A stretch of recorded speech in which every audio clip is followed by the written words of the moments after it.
Hello everyone, welcome back to Cage's Coaster Reviews, and today I will be talking about counting credits, how to count your roller coasters. If you are a new coaster enthusiast, you don't really know if amusement park attraction is a roller coaster or not, this video should be helpful to you. Um, First of all, I'd just like to say that this is all opinion, really. Not all of it, but a lot of it is opinion on what you actually think qualifies as a roller coaster. So what I did was I made 4 rules that an attraction has to follow in order for it to be considered a roller coaster, in my opinion. Um, so let's begin.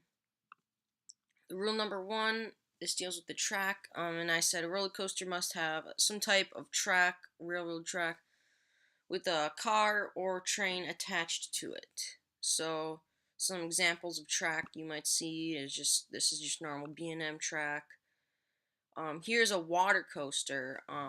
There's many types of water coaster. This one is considered a credit, I think, by almost everybody. But it does have track. It's hard to see, but there is track. Here's RMC track, and it could be just single rail. This is the new RMC Raptor track. Still track. Here's a an alpine coaster. It is, some people consider it not a credit, really, kind of like like a separate credit because there's so many of these, but it's a roller coaster to me. And then a log flume is not a roller coaster.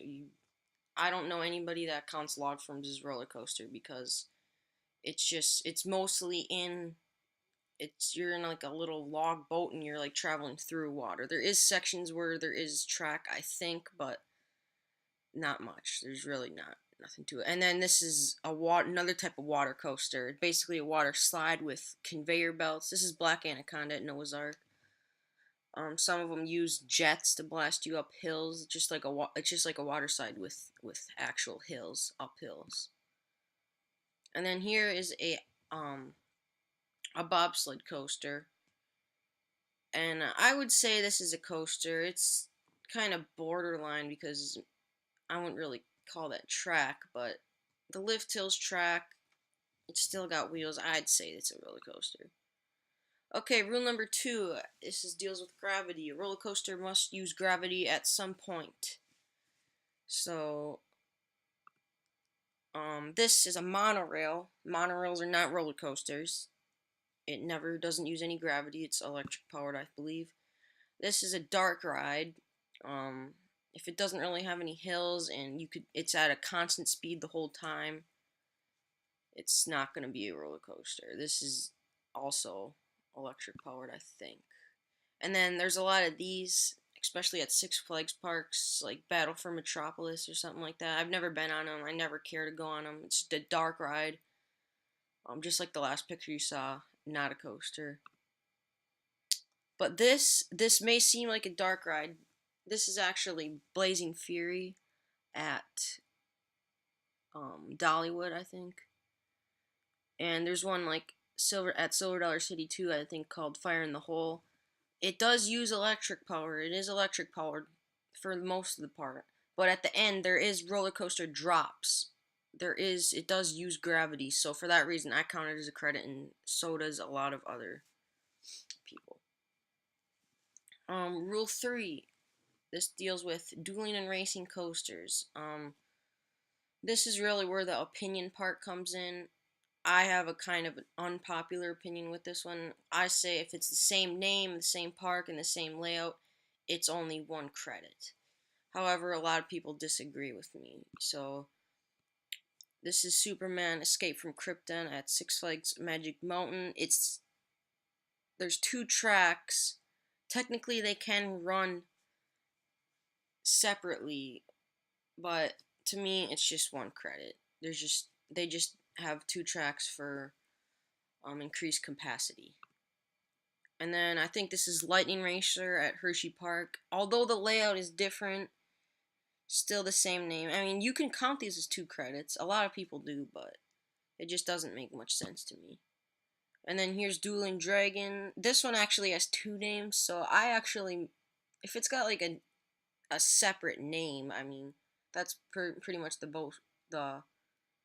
most important thing. Then yeah, you might count these as 2 credits. Here's Twisted Colossus. Now this is 1 credit for sure. You cannot count this as 2 credits because this is a Mobius loop coaster, which means it's one continuous track.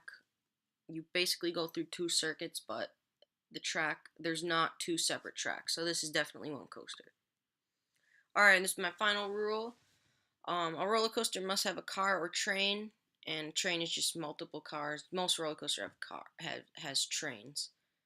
And they have to roll freely on the track. So as you see, this is a train. I think this is Intimidator 305. As you see, the wheels roll freely on the track, pretty obvious. And the train could be anywhere positioned on the track. It could be inside, in between the tracks. It could be under the tracks, inverted coaster. It could be like on the side of the tracks. This is wing coaster, and it could be just one car. It doesn't have to be a train. See on the Wild Mouse coasters. But this, I wouldn't really consider this a train. I mean, this is a Larson Super Loop. There's one of these at a lot of parks, especially Six Flags chain. No one really counts this as a coaster. The parks do, but this isn't really a coaster. It's more like a carnival flat ride. And then this, not Wild Thing in the background, the one up close. I actually just went to Valley Fair. Yeah. The one up close, I think it's called Northern Lights. It's a Zamperla Disco or something. I don't really know the model, but some people do count these as a roller coaster. Some parks do, and some parks don't.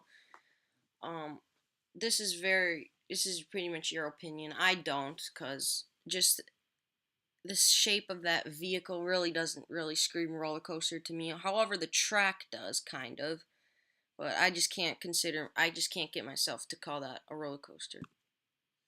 Alright, that's gonna be it. I hope you found this video helpful, especially if you're new to counting credits. Remember, this should be your opinion. This is just my opinion, and I think our roller coasters are not. So comment down if you disagree with me on certain things, and yeah, that's pretty much it. Thank you all for watching. We'll see you next time on Cage's Coaster Reviews.